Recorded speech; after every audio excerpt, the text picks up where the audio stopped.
it's Erica. Welcome back to my channel. Today I'm going to be showing you all the books that I read in March. I read 10 books in March, and this is a good number for me.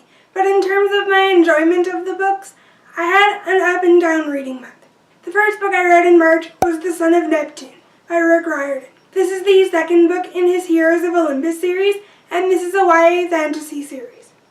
In this book we follow Percy Jackson, which is the main character from the previous series, and a few new characters. Two new characters that we meet in this book are Frank and Hazel. I really enjoyed getting to know Frank and Hazel, but I still enjoy the new characters from the previous book, The Lost Hero. I enjoyed the plot in this book, but what made me really enjoy this book was hearing more about Percy Jackson. In this book, Percy has his memory erased, and he's spending most of his time at a Roman camp for demigods, whereas Jason from the previous book is spending his time at Camp Half-Blood. This book is basically just Percy getting to know other characters at this Roman camp and him just trying to find his way in this new environment. And the fact that he's included in this Prophecy of Seven. Like I said, I really enjoyed this book, but I enjoyed the previous book more. I gave this book 3 out of 5 stars. The next book I read was obviously The Mark of Athena, the third book in this series. This third book leaves where the previous two left off, with all of the 7 characters together. I really enjoyed this book. I gave it 4 out of 5 stars. I really enjoyed seeing all of the characters' interactions and seeing the different dynamics of all of the 7 characters together. What really shined for me in this book, though, was Annabeth, since she went on an individual quest of her own, and I liked seeing her side storyline in this book.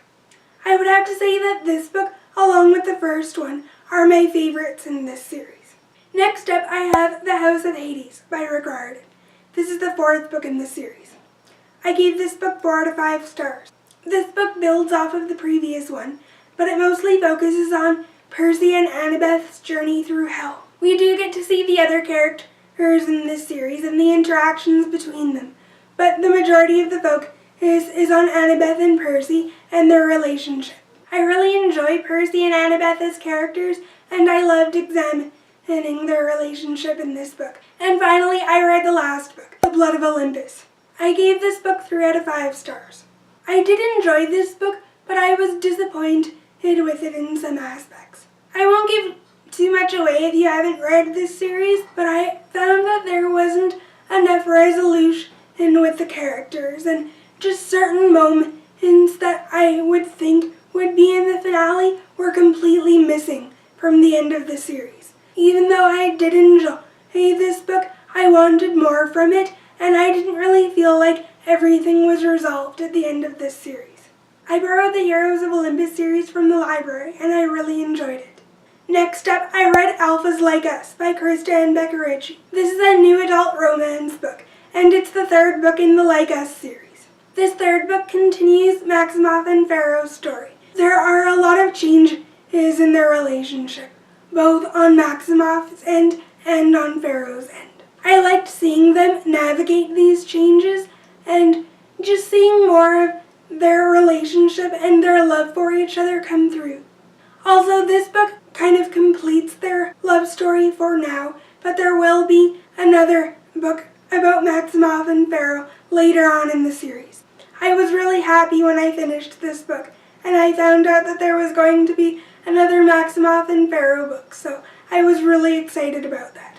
If you haven't read the Like Us series, I really suggest you do. You don't necessarily need to read the Addicted series before you get to the Like Us series, but if you like to have that history and background information to sort of see this journey from the beginning, I suggest you do. But the Like Us series follows the next generation of characters. This series does stand on its own though, so you don't necessarily need to read the Addicted series, although I highly recommend it. Obviously, I gave Alphas Like Us 5 out of 5 stars. It was a really amazing book. Krista and Becca Ritchie are 2 of my favorite authors of all time, so I definitely love their books. Next up, I read Dissonance by Erica O'Rourke. This is a YA sci-fi book, and it's the first book in a duology. I gave this book 2 stars. I didn't like it that much at all. This book follows the main character named Delaney, who's a walker. She has the ability to balance parallel worlds. I did find the main character annoying. I didn't really like her as a main character. Despite her being annoying, I liked the fact that she could think for herself and did what she wanted, regardless of what other people around her thought. But when the main character and the love interest named Simon crossed paths, I felt like Dell lost her sense of identity and her sense of self over a guy, which I didn't like at all. I also didn't like the love interest Simon. He was a very underdeveloped character, and there wasn't much to him other than the fact that he was just infatuated with the main character, Dell. I didn't like any of the side characters either. The main character has this older sister who is always wanting to follow the rules to a T, and she's kind of bossy and irritating. I didn't like her. I also didn't like the main character's grandfather. Yes, he did have some instances of wisdom. He was underdeveloped as well, and the parents of the main character were hardly developed. They were barely in the novel.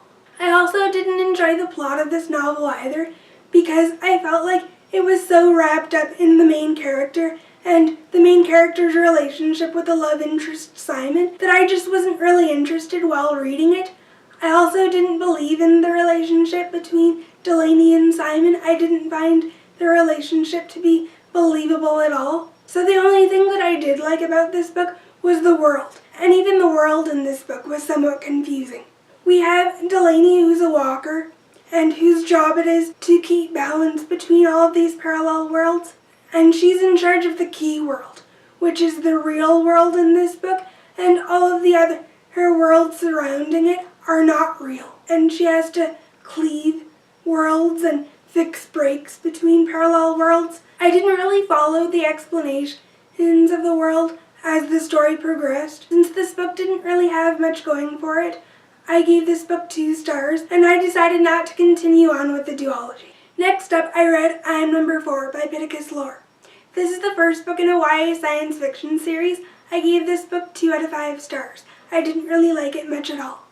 We followed this main character, who is an alien from another planet called Riordan, and his guardian, who are trying to escape to Earth because another alien race from another planet is after them and wants to kill the main character, named John Smith. John Smith and the rest of his alien kind are all numbered, and this alien race is killing off his kind in order. I didn't like it very much. I found that the writing style was a little bit off, since it's written in first-person present tense, and when a book is written like that, it feels like the author is telling the reader the story and telling readers what happened versus readers actually reading the book and experiencing the journey along with the characters. I also felt like this book started way too slow. The first half of it actually read like a contemporary novel and was concerned with the main character at school and the town and certain characters at his school. So because of that, I didn't really feel like the book had a sci-fi feel to it and more of a contemporary feel. Since the action of the book didn't really start until 60% of the way through, I felt like it took a long time for me to get into the story. For me, I actually like my sci-fi books to start a little faster and for the story to get going a little bit sooner. That's another reason why I didn't like this book. I also didn't like the romance aspect in this book. I felt like it wasn't believable and it was completely instant love. I did, however, think the best friend of John Smith was really supportive in this book, and I liked their interactions. Overall, since there wasn't really much that I did like about this book, I gave it 2 stars and decided not to continue on with the series. The next book I read was Ruby Red by Kerstin Gier. This is the first book in a YA fantasy trilogy. It follows this girl named Gwen, who's an ordinary girl, but she comes from a female line of time travelers in her family.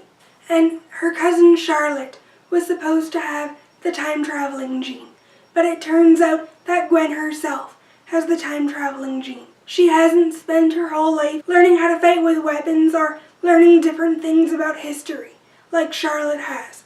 So she's kind of thrown into this world of being a time traveler unexpectedly. I gave this book 3 stars. I did enjoy it. Gwen is a good character. I loved the side characters in this book, and this trilogy in general does have a large cast of characters. I loved Gwen's best friend named Leslie, who believes that she's a time traveler and actually supports her in her journey as a time traveler, giving her information about history and just Gwen's role in the Circle of 12.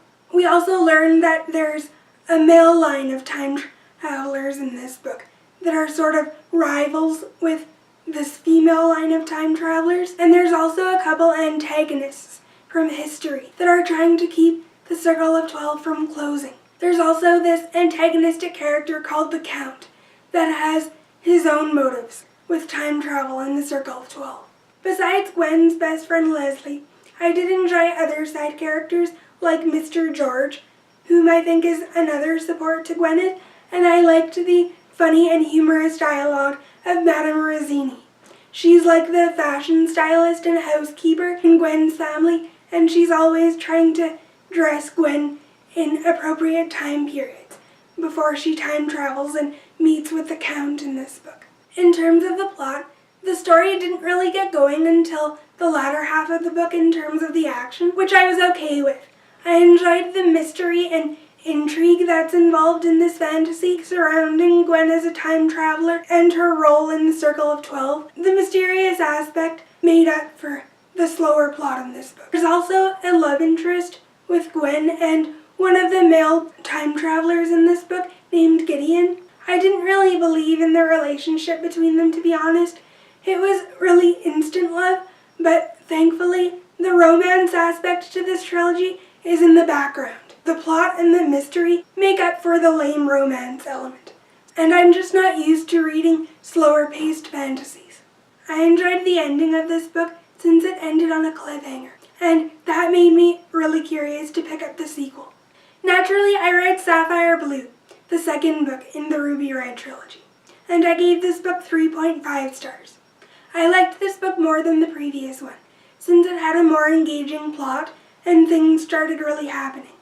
But again, we don't really get answers as to what the Circle of 12 is all about, and specifically what Gwen's role is in it. We're fighting the same antagonists who want the Circle of 12 to close. The Count in this book, who's really in charge of time travel, he has his own motives about the Circle of 12, and he's really manipulative in terms of what he wants Gwen to believe about time travelers and her family in general.